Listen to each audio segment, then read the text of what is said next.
بدانید و لابد می‌دانید که ما منت کسی را نمی‌کشیم اگر دیگران منت ما را نکشند و بدانید که دیگران منت ما را می‌کشند.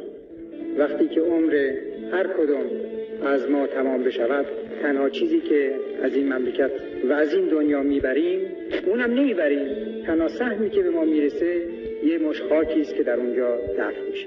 بعد این مملکت با این ثروتش، با محاسنش و انشاءالله بدون عیبش به سایرین میرسه. هر دسته ایرانی دیگری که همینطور فکر میکنه و دلش برای مملکت میتپد، برای همه آرزوی موفقیت بکنیم.